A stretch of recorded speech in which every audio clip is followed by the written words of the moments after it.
Welcome to the Paws Perspective. The podcast where we help dog owners feel calmer, clearer and more confident by understanding what's really going on behind their dog's behaviour. We're Pat and Molly from Flying Paws Dog Training, and each episode we break down behaviour, training and real life challenges in a way that actually makes sense.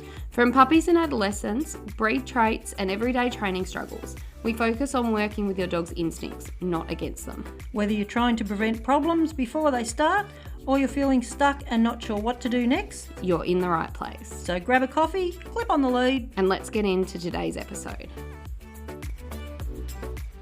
Welcome back to another episode of the Paws Perspective. Nice afternoon. We've got to do some recording. Yes. So what are we talking about today? We're going to do another one on adolescence. So we've already done one. So this is a bit of part 2. So adolescence does go for a while, doesn't it? So we thought it can do. Do another one. And why is it so? Why are we doing another one? Someone's had a birthday? Someone has had a birthday. How old is he now? Fox turned 2 yesterday, so he's in the big boy club now. Stature, maybe not in brains yet. So we thought we'd do another one on sort of part 2 of adolescence, because you sort of start to see that turning point where your dog starts to grow up a little bit. Yep. Starts to listen, doesn't it? Yeah, you have these moments where you think, oh, wow, they're listening again. And they start suddenly recalling, or their walking gets better, or behaviours that you might have seen before adolescence hit, in that sort of period between puppy and adolescence, where you can get this false sense of security of oh, okay, we've got it under control. And then usually somewhere between 9 and 12 months the wheels can fall off. Yeah, just a little bit. So it's nice as you're coming out of adolescence to see those ears come back online. They start to, and some of the behaviours that they were doing, not just listening, like not just recall and things like that. A lot of other behaviours start to come through, don't they? Yeah, your impulse control and things like that can come back. That's probably a big one, and one where you think, oh my God, we're never going to get there. Yeah, but then they do. So brain finally comes back online, you might say. So it's really good. Now, an interesting thing is, once that starts to happen, sometimes owners stop training or stop using rewards, not necessarily always food rewards, but various rewards with their dogs. And what are your thoughts on that? My specific thoughts. I mean, I think for us, we're in the same boat in that we're going to probably reward and reinforce behaviours for the rest of our dogs' lives. Yep. But quite often, once it's a bit like when they get out of that puppy, you feel like, oh, okay, things are back, things are happening, so we very quick to stop the reinforcement. Yeah, and when that structure disappears and that consistent reinforcement schedule disappears, that's when regressions happen. Yep, if you take it, stop them too quickly. Interesting, you could say adolescence is where skills are built, couldn't you? So we need to reinforce that. But adulthood is where they become a habit. So we want to reinforce those behaviours so they become a habit. Yeah, we do. This is actually the stage where training can be the most powerful, because they're out of that teenage brain, and they're actually what the skills they've got, the brain wants to keep hold of. Yeah. It's culled the neural pathways that it thinks it doesn't need. Yep. And because of that, we're like I said, we've got those stronger neural pathways, and we're out of the teenagey scatty brain. So actually reinforcing in this next period is more important than reinforcing in the adolescent period. So, so don't give up on the rewards too quickly. Why do you think dogs sort of start to remember some of these skills?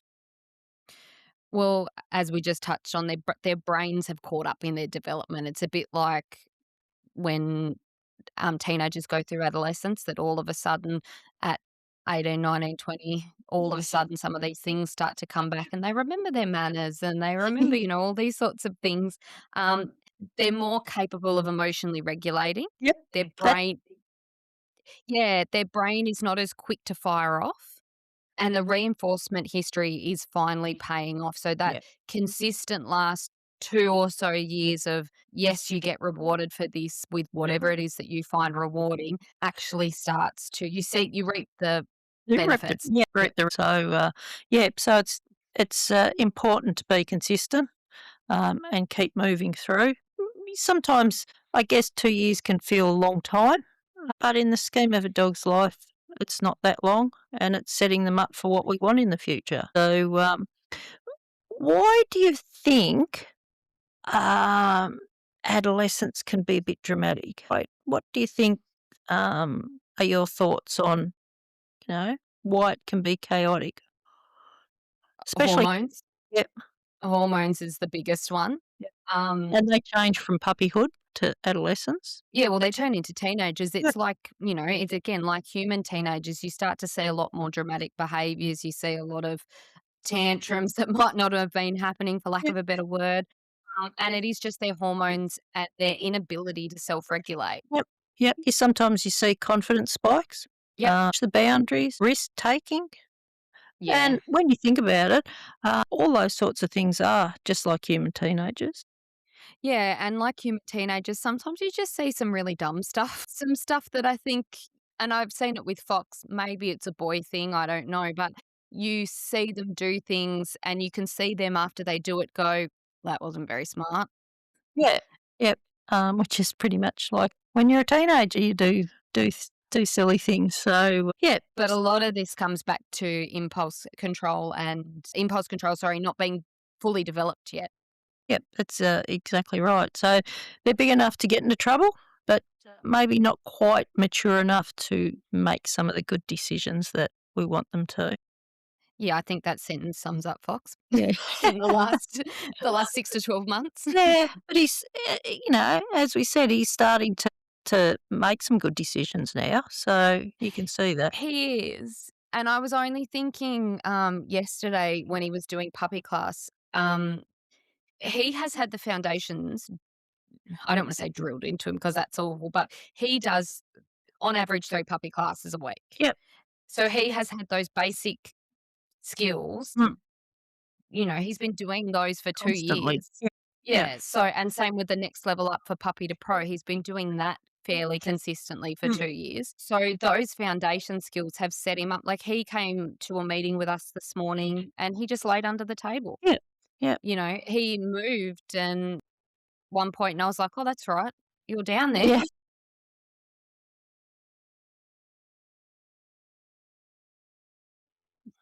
And yeah, actually a dog appeared in the back of the cafe, didn't it? I think it had slipped the owner had slipped its Yep. hand or she came in, like, looking for it. Running And through. he was a yeah, he was able to just lay there. Mm, And I think, again, that is just reinforced for the last 2 years, behavior around dogs. And, like, I'm not gonna sit here and say he's calm around dogs all the time. He still gets excited. He yeah, still wants to say yeah, hello. he's He still friendly. He's isn't he like, he's a friendly dog. He wants to say Yeah, hello. yeah. Yeah.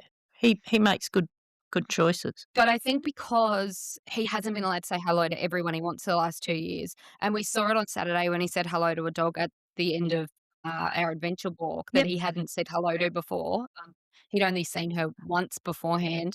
Um, it's like Christmas. Yeah. He's so excited, and he's like, "Oh my god, I actually get to do it." But he's got, for the most part, enough emotional and self-control to not feel like he's gotta go up to every dog. Like, when we were going into the cafe today, there was a dog, I didn't see it crossing the street. It was, what, 2 or 3 meters away from us? Yep. And he just looked at it and kept walking. Yeah. It Yeah. wasn't bouncing to get to him either, which obviously helps, but Helps. he doesn't feel the need to have to go up to everyone. Yeah. So I think, yeah, reinforcing calm behaviour is one of the biggest foundation skills that you can have. So probably underrated, but one of the biggest ones that a lot of people want, but maybe not always realising it. So, Yes. yeah, Or so not realizing it until they need need it. it. Interestingly, Why do some dogs grow up faster than others? Because some seem to. Some people don't have the problem for as long, or some people don't really have the problem.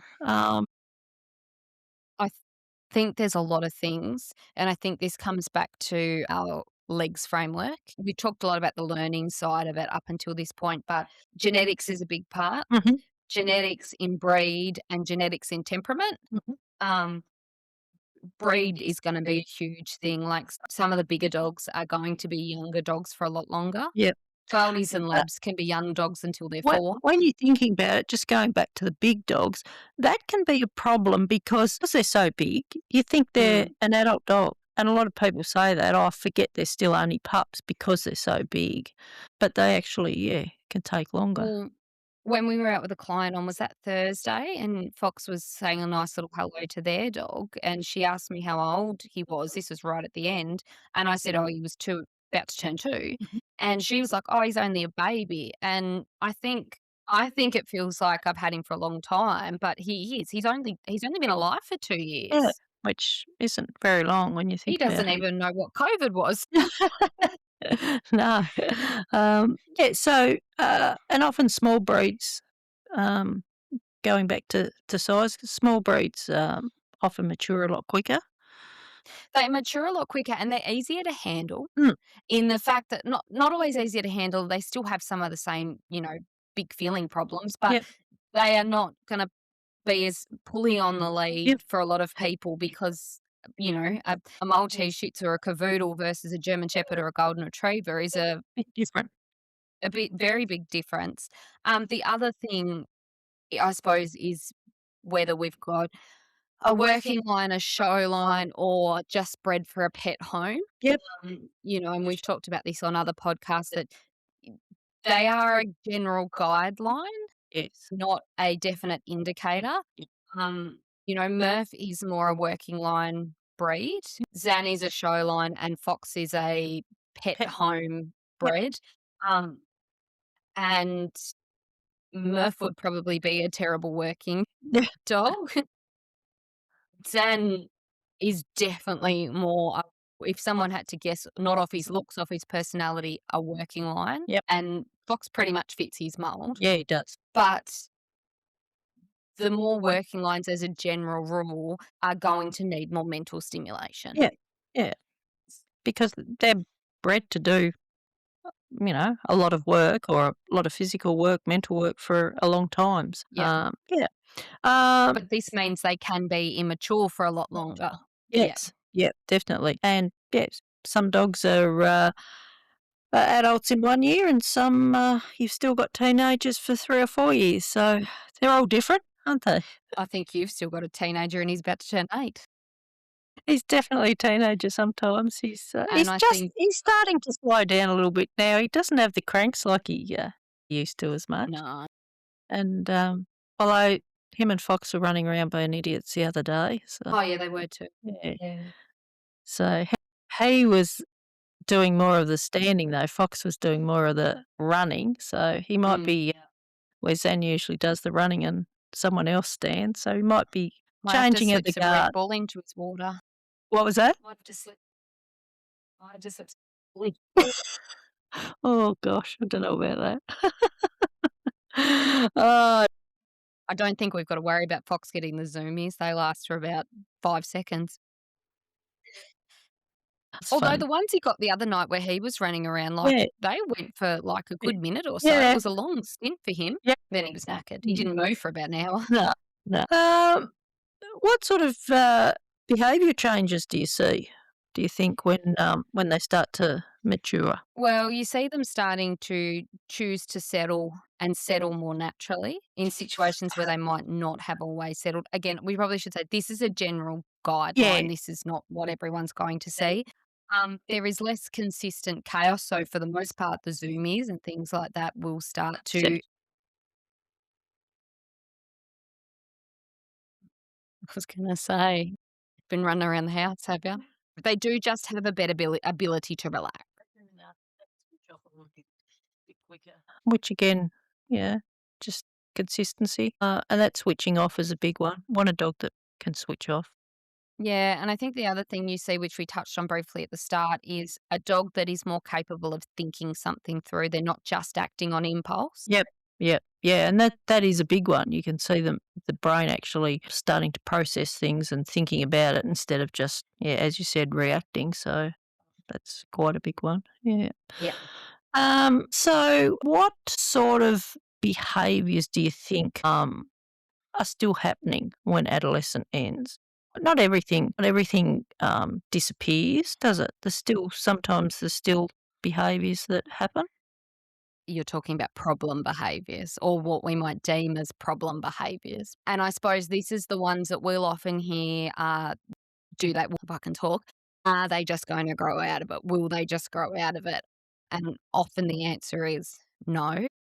So we're talking about things like reactivity, anxiety, over arousal in the term that they can't self regulate. At times, like we said, Fox running around with Zan is an over arousal for him, but he is able to self regulate on that.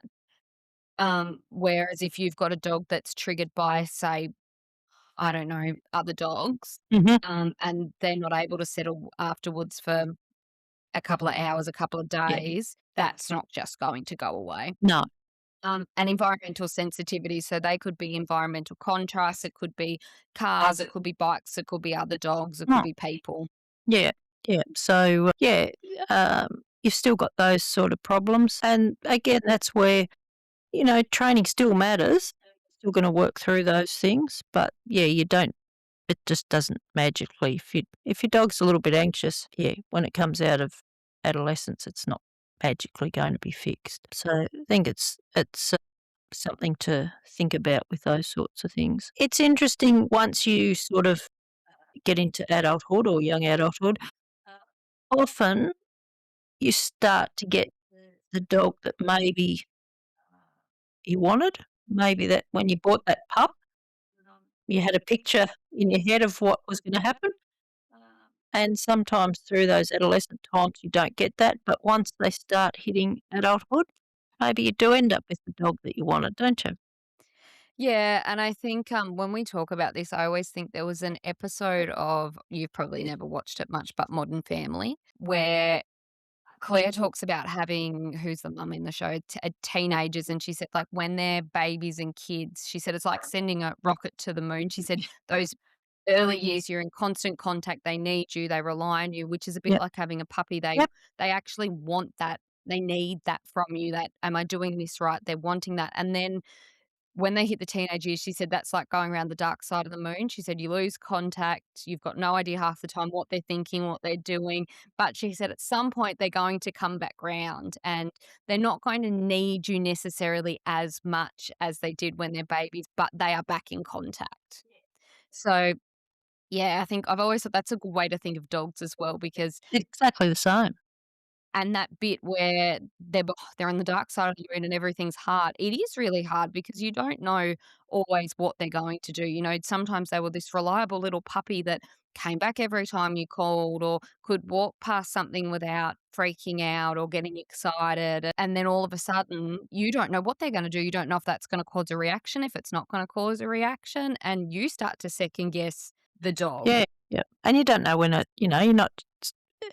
you're not sure what's gonna happen and when it's gonna stop happening, if it's gonna stop happening. So, Mm.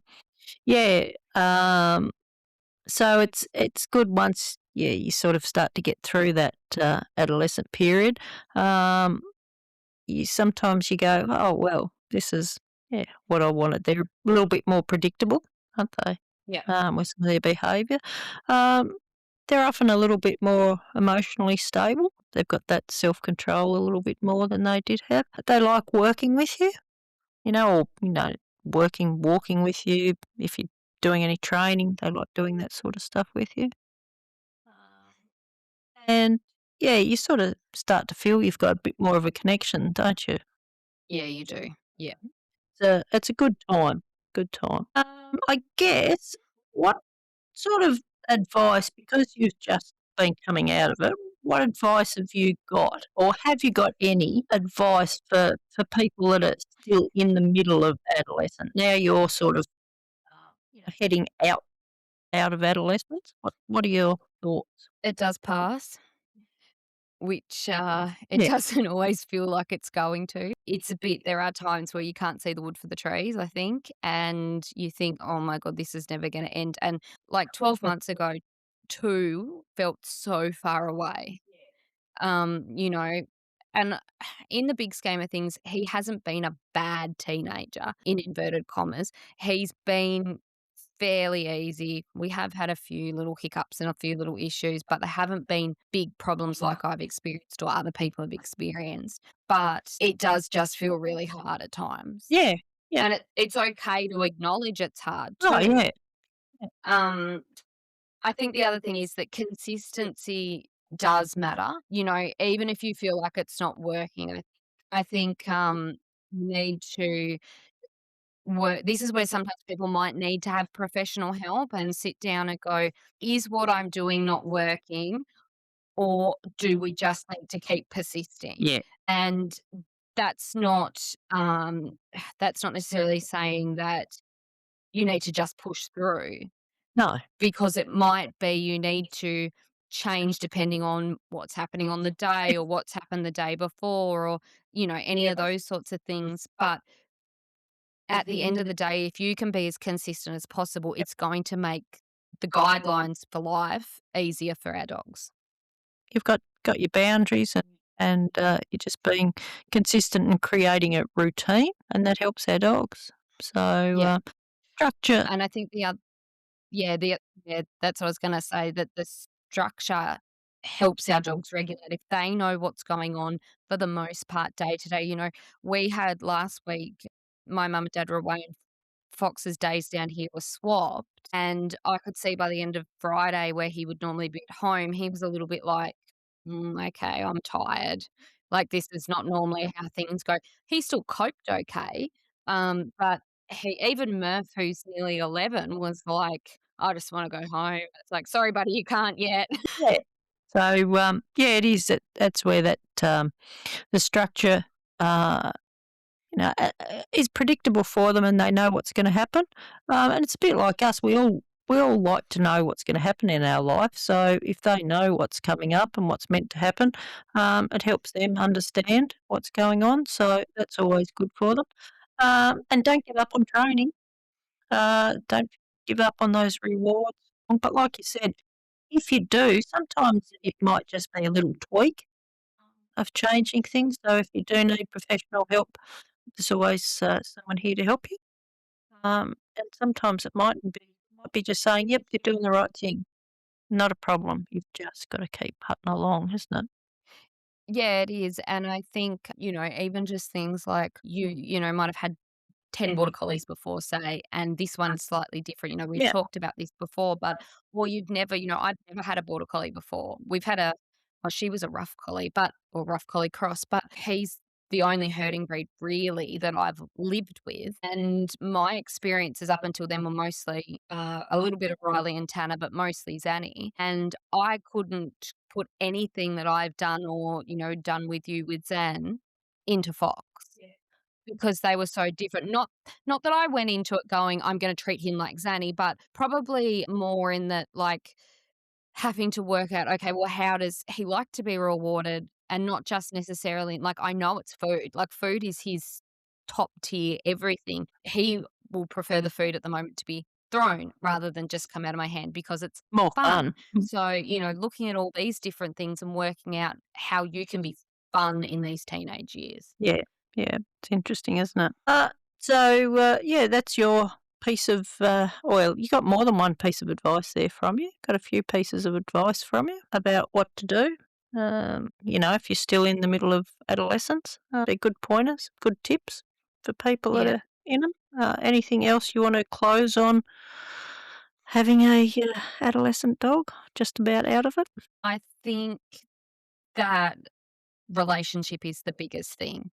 We spend all this time fostering a relationship with a puppy quite often, and then things get hard, and that can go out the window because they're frustrating. So we don't want to take them for a walk. We don't want to take them to the beach because they won't come back.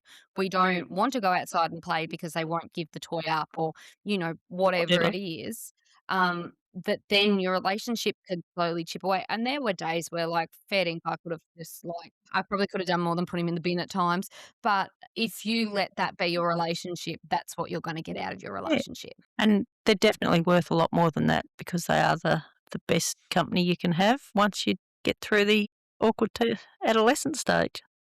Once this goes live, I'll play that for your husband. Yeah, no, they're good. Gotta have them, haven't Yeah. you? So, Yeah, you do.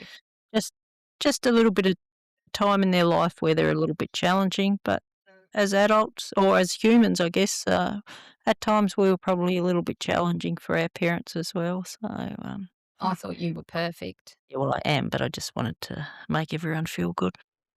Yeah, righto. Okay. Well, I think we'll leave this one on the fact that you're perfect. Take that away from this episode. Don't worry about your teenage dogs. Pat's perfect. Oh, it's going to come back to haunt me, isn't it? Yeah, it is. Alrighty, well, that's us. Another episode of the Paws Perspective wrapped up. Don't forget, if you've liked this episode, to give us a follow, leave us a 5-star review so we can get out to more people, and we'll see you in the next one. We will.